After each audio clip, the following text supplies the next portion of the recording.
Pre requisites हमारे पास सबसे बड़ा ये है कि ट्रेंड मैन पावर हो। तो ये ट्रेंड अभी ये यहाँ काम कर रहे हैं, ये ओजेटी के पीईसी के प्रोग्राम के ऊपर है। ये बच्चे मैंने देखा सर बड़े काबिल हैं। इन जी, जी। तक पहुंचने के लिए क्या करना पड़े? वैसे अगर आपके पास आना हो, पढ़ना कितना पड़ता है? आपने खुद कहा कि 2030 तक जो है ये सब गाड़ियां कन्वर्ट हो चुकी होंगी। पाकिस्तान का टारगेट भी यही है, सब ईवी टेक्नोलॉजी में। अगर किसी ने सीखना है तो विलिंगनेस टू लर्न होनी चाहिए। और नेशनल इलेक्ट्रॉनिक्स एक नेशनल इदारा है, कोई भी अप्रोच कर सकता है। यहाँ पर हम free of cost internship offer करते हैं, हम कोर्सेज भी करवाते हैं, क्योंकि बेसिकली हमारा काम ही नॉलेज डिसेमिनेशन और मास नो क्रिएशन का है। विद वाइड आर्म्स ओपन हम हर वक्त रेडी होते हैं। सर हादी हमें स्पेशली लेके आए और उन्होंने बताया कि अब आपको ब्रीफ भी करेंगे। वैसे बताता कोई नहीं, राज की बातें होती है, लेकिन सर आपको सिखाना चाहते हैं कि किस तरह से जो है वो ख़र्चा किया जाता है और वो ख़र्चा जो है वो इतने कम पैसों के अंदर आपकी गाड़ी जो है वो तब्दील कैसे होती है। तो सर सबसे पहले ये इंजन के बारे में बताइएगा। देखें, ये इंजन है, एक कन्वेंशनल इंजन है, गैसोलीन इंजन जिसे कहते हैं, और ये ऑलमोस्ट 200+ kg का होता है। इसको हम सिंपली एक मोटर से रिप्लेस करते हैं, लेकिन इस इंजन के अंदर आप देख रहे होंगे कि डजन्स ऑफ मूविंग पार्ट्स हैं। कैम शाफ्ट है, क्रैंक शाफ्ट है, रिंग है, पिस्टन है, जिनके अंदर वेयर एंड टेयर भी होती है। फिर इनकी लुब्रिकेशन का ख्याल रखना पड़ता है, इसके कूलिंग का ख्याल रखना पड़ता है।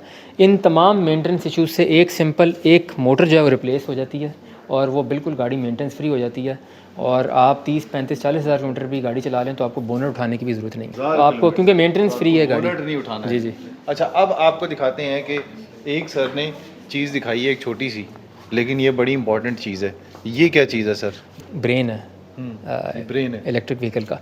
ये स्पीड कंट्रोल है। इसके अंदर तमाम मतलब अगर आपने गाड़ी 70.5 किलोमीटर पे चलानी है या उसके बाद 72 किलोमीटर पे चलानी है, तो जो स्पीड कंट्रोल है वो सारी इसके अंदर है। तो ये बेसिकली आप कह लें कि ये एक ब्रेन होता है जो बेसिकली इसके अंदर ही क्रूज़ के ऑप्शन भी हैं। सब चीज़ें यही चीज़ कंट्रोल कर तो रहा सर होता ये कलर्स क्यों दिए मैं आपने? है। ये डिफरेंट फेजेज़ हैं। अच्छा 3 फेज़ मोटर है तो ये 3 फेजेज़ हैं। फिर बैटरी के टर्मिनल्स के लिए पॉइंट्स दिए हुए हैं। अच्छा, ये पॉइंट आई थॉट कि ये आपने वो दिया हुआ है कि जी ये रेड स्पीड जो है वो ये ग्रीन है और ये वो yellow, मोड्स दूसरा होते हैं, signals इको होते हैं। मोड है, स्पोर्ट्स मोड है, वो करंट है। ड्रॉ के ऊपर, वो भी इसी के अंदर ही सेटिंग होती है। ठीक है। नीचे तो सर वो गियर बॉक्स पड़ा हुआ है, नीचे plugs तो पड़े हुए हैं, बेसिकली बाकी ये जी चीज़ें जी पड़ी जी हैं। ये बताएं सर ये क्या चीज़ है? ये बेसिकली इसी को ही हमने ओपन किया है, बेसिकली दिखाया कि ये इसके अंदर होता क्या है, क्योंकि पाकिस्तान के अंदर तो ट्रांसफ़र टेक्नोलॉजी का कॉन्सेप्ट नहीं है। हम 50 साल से गाड़ियाँ जोड़ रहे हैं। ये बेसिकली एक एफर्ट है कि आखिर हम दिखाएं कि ये पावर मॉसफेट्स क्या हैं, गियर ड्राइवर्स क्या हैं और किस तरह ये एक स्पीड को कैसे कंट्रोल करते हैं। ये होता है ना जब आप बीमार होते हैं तो उसके बाद डॉक्टर के पास आते हैं। सर ने भी अपने डॉक्टर्स यहाँ पे रखे हुए हैं और ये पीछे जो खड़े हुए हैं ये सारे के सारे डॉक्टर्स हैं। जो जिस तरह से डॉक्टर्स आके हाउस जॉब करते हैं, इस तरह से यही स्टूडेंट्स हैं जो सर हादी के पास आते हैं और ये गाड़ी को बाकायदा कन्वर्ट करने में सर की हेल्प करते हैं। और बहुत सारी टेक्नोलॉजीज़ के अंदर इनका अपना भी बड़ा रोल होता है। ये सर डिफरेंट डायग्नोस्टिक टूल्स हैं, स्कोप्स हैं। जिस तरह गैस इंजन कार्स अभी कहीं नहीं जा रही, क्योंकि पाकिस्तान में तो अभी एकदम ईवी की तरफ शिफ्ट नहीं आना, ट्रांजिशन हो रही है लेकिन एक ग्रेजुअल प्रोसेस है। ये सारे टूल्स जो हैं ये एक गैस इंजन कार को चेक करने के लिए हैं। सपोज को चेक इंजन की लाइट आप देखें गाड़ी के अंदर ऑन हो जाती है तो वो पिन पॉइंट करके बता दें कि इसमें क्या प्रॉब्लम्स हैं। अच्छा जी जी मतलब गाड़ी के अंदर बेतहाशा सेंसर है, मैप सेंसर है, O2 सेंसर है, थ्रॉटल पोजीशन सेंसर है। अगर एरर नहीं भी जनरेट होता लेकिन आपने देखना है कि क्या वो अपनी लिमिट से बाहर चले गए, तो ये तमाम के तमाम टूल्स उस काम के लिए ये पिन पॉइंट कर देते हैं कि गाड़ी के अंदर क्या प्रॉब्लम है, ताकि आप अगर वैसे ही कन्वेंशनली अगर आप देखें तो वो हिट एंड ट्रायल वाला मेथड नहीं है। आप सिंपली ये डायग्नोस्टिक टूल से चेक करें, वो आपको पिन पॉइंट कर देगा गाड़ी में फ्यूल क्यों ज़्यादा, उसकी इकॉनमी क्यों ख़राब हुई है। ये बेसिकली हमारे इंजीनियर हैं, हसान साहब हैं, ये दानिश साहब हैं, ये ज़ुमर हैं, ये इरम है, ये अज़बी हैं, ये इमन है और ये अनमोल हैं। ये बेसिकली हम एक बड़ी हमारी मल्टी डिसिप्लिनरी किस्म की टीम है। कुछ मैकेनिकल के हैं, कुछ मैकाट्रॉनिक्स हैं। मैकेनिकल और इलेक्ट्रॉनिक्स का एक बड़ा अच्छा एक ब्लेंड है और कुछ इलेक्ट्रिकल इंजीनियर हैं, मैं कंप्यूटर इंजीनियर हूँ। तो मिल के हम लोगों ने फिर एक मेहरान को, क्योंकि इसमें आप कह लें कि एक टोटलिटी के अंदर एक चीज़ देखनी होती है, तो इसमें काफ़ी ज़्यादा इंजीनियरिंग एस्पेक्ट्स इन्वॉल्व हैं।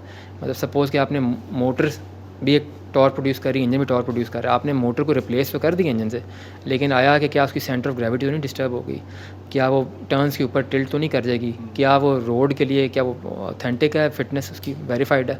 तो ये तमाम टेस्ट जो हैं ये हमने, कोई बैटरीज़ पे काम कर रहा है, कोई बैटरी मैनेजमेंट सिस्टम पे काम कर रहा है, तो हमने टास्क डेलीगेट किए हुए हैं इस तरह हम काम। तो सर हादी ने तो बता दिया, अब ज़रा हम भी इनसे गपशप लगाते हैं। क्या नाम है आपका? अस्सलाम वालेकुम, मैं मोहम्मद हसान। अच्छा हसान, आप क्या करते हैं? मैं बेसिकली मैं मैकेनिकल इंजीनियर हूँ। तो यहाँ पे मेरा टास्क ये है कि जितने भी कंपोनेंट्स जो मैकेनिकली वर्क करते हैं उनको चेक करना होता है।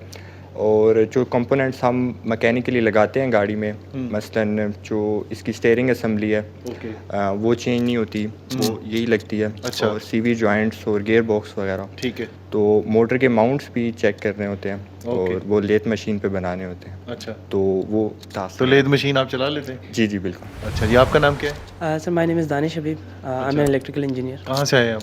यहीं से इस्लामाबाद से। इस्लामाबाद से ही हो। तो आपका क्या काम है? Sir my role in this lab is के जब सारे इक्विपमेंट हम प्रिक्योर कर लेते हैं तो उसके बाद हम उनको यहाँ पे ही लैब में उनकी टेस्टिंग करते हैं, क्योंकि हम गाड़ी के जो है उसमें मिनिमम से मिनिमम अल्ट्रेशन करें तो हम उसके एग्जिस्टिंग ट्रांसमिशन के साथ ही मोटर को माउंट करके यहाँ पे पहले उसको टेस्ट करते हैं कि वो इंटीग्रेशन के लिए जो यानी भारी काम आप दोनों करते हैं? जी। ठीक है, आपका नाम क्या है? My name is Zumar and I am an electrical engineer by profession. क्या नाम? जूमर? Zumar. जूमर। आप कहाँ से हैं? मैं सियालकोट से। अच्छा, सियालकोट से। तो मुझे तो वो गिलगित की वो आ रही है, तो नाम भी आपका ऐसा लग रहा था। अच्छा, ये बताएं कि आपका क्या काम है? अच्छा, तो जब सबसे पहले हमारे पास यहाँ पे कार आती है कन्वर्जन के लिए, तो मैं कैलकुलेशंस करती हूँ कि हमें कितने किलोवाट और का बैटरी पैक चाहिए और कितने किलोवाट की मोटर चाहिए। यानी पढ़े लिखे काम सारे सर ने आपको दिए हुए हैं? नहीं, मिलके सब टीम वर्क के अकॉर्डिंग हम लोग डिस्ट्रीब्यूट किया हुआ हम लोगों ने ठीक है, काम। आप उसके किलोमीटर जो है वो एवेल्यूएट करते हैं? जी, कि हमें कौन सा कंपोनेंट रिक्वायर है depending on the our car specifications. ठीक है। उसके बाद जब आप चीज़ तैयार कर देती हैं, गाड़ी तैयार हो जाती है, और अगर उसमें कोई ख़राबी निकल आती है तो वो सारा इल्ज़ाम आपके ऊपर आता है ना, जब माइलेज ठीक नहीं देती? नहीं, माइलेज वगैरह भी ठीक हो जाते हैं, वैसे मिलके होता है तो हम लोग काफ़ी ज़्यादा कैलकुलेशंस के साथ सिमुलेशंस के साथ काम करते हैं कि ऐसा कोई प्रॉब्लम आएगा नहीं। ठीक है। आप तो मैडम खाते पीते घराने से लगते हैं। अल्हम्दुलिल्लाह। My name is Iram Ashiq and I am an electrical engineer by profession and यहाँ पे मेरा काम मोस्टली बैटरी पैक से रिलेटेड है। हमने यहाँ पे अपनी इलेक्ट्रिक मेहरान में लिथियम आयन फॉस्फेट का बैटरी पैक यूज़ किया है जो कि 13 किलोवाट आवर पे हमारी बैटरी को चार्ज करता है। ठीक है। आपका काम क्या है? बैटरियाँ बनाना? मैं यहाँ बैटरी असेंबल करती हैं? जी। कितने केजी की बैटरी होती है? 114 केजी की बैटरी आप अकेली उठा लेते हैं? ठीक है। आपका नाम क्या है? My name is Hasbiya Shakoor and I am a mechatronics engineer. कौन सी engineer? Mechatronics engineer. Mechatronics. It's basically combination of mechanical and electronics. ठीक है। या ठीक है, तो आप क्या करती हैं? सर देखें, once we have our motor integrated तो उस पर हम एक सीरीज़ ऑफ टेस्ट परफॉर्म कर रहे होते हैं। हम उसका सेंटर ऑफ ग्रेविटी कैलकुलेट कर रहे होते हैं ताकि हमें पता चले कि हमने कंपोनेंट्स की जो प्लेसमेंट है वो कहाँ कहाँ पे करनी है। देन उसके बाद हमारा सबमर्सिबल वाटर टेस्ट हो गया, करंट लीकेज टेस्ट हो गया, डिफरेंट टाइप के टेस्ट होते हैं, टिल्ट टेस्ट हो गया। और हम इन टेस्ट के थ्रू हम लोग मेक श्योर करते हैं कि हमारे जो एंड यूज़र के पास प्रोडक्ट जा रही है वो ड्यूरेबल है और उसकी फिटनेस वेरीफाई। यानी जिसका आप बता रहे थे सर के जो टेस्ट वगैरह करने होते हैं वो आप हैं, लेबोरेटरी टेक्नीशियन आप हैं? जी सर। ठीक है। आपका नाम क्या है? Iman Shafiq. एमन। कहाँ से आप? I'm from Chikwal. अच्छा, चिकवाल से हैं। ठीक है। तो ये बताएं कि आपका क्या काम है?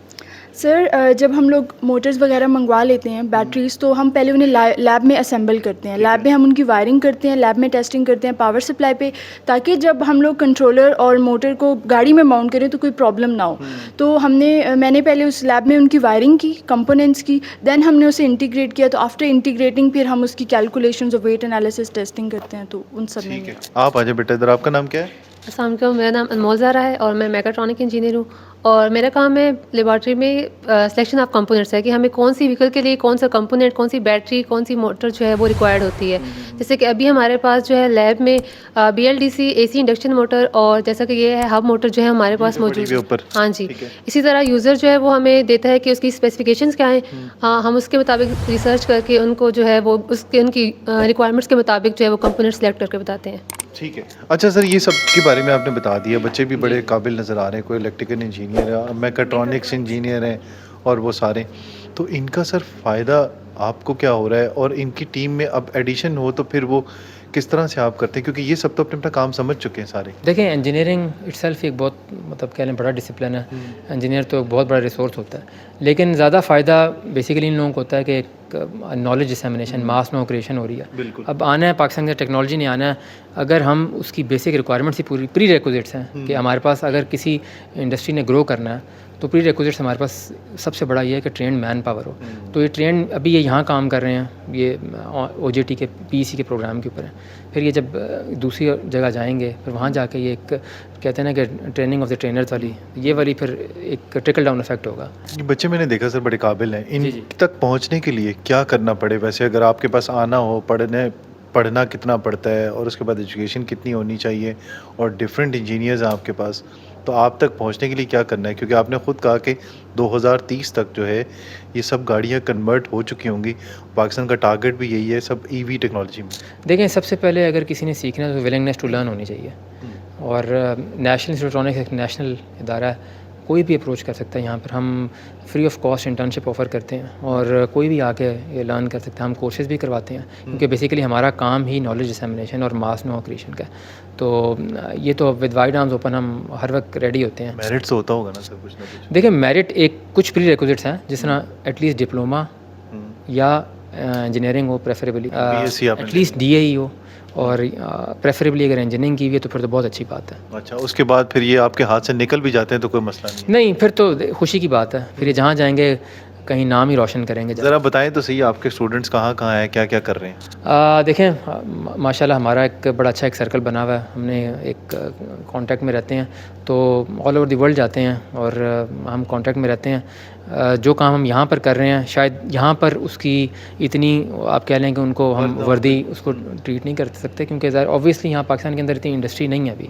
लेकिन यही लोग जब बाहर जाते हैं इस नॉलेज के साथ, तो फिर बहुत आउटशाइन करते हैं, जाके आउटग्रो कर जाते हैं। तो मतलब हमारे ऑल ओवर दी वर्ल्ड ही गए हैं, ऑस्ट्रेलिया, कनाडा, अमेरिका में जहाँ पर भी गए हैं माशाल्लाह बहुत अच्छी हाई प्रोफाइल जॉब्स पे गए हैं। क्योंकि बेसिकली इंजीनियरिंग अगर आपने की है तो फिर आपको एक प्रैक्टिकल इंजीनियर बनना पड़ेगा, और जिसके पास हैंड्स ऑन स्किल है वो फिर कहीं मार नहीं कर। गाड़ी कोई लेके आए सर, कितना टाइम लगेगा आपके पास? अब पुरानी गाड़ी कोई लेके आता है, ख़ास तौर पे जो पुरानी गाड़ियाँ होती हैं, अब आपने कहा जी पुरानी गाड़ियाँ लेके आएँ वो हम तैयार करेंगे, तो कितने दिन लगेंगे?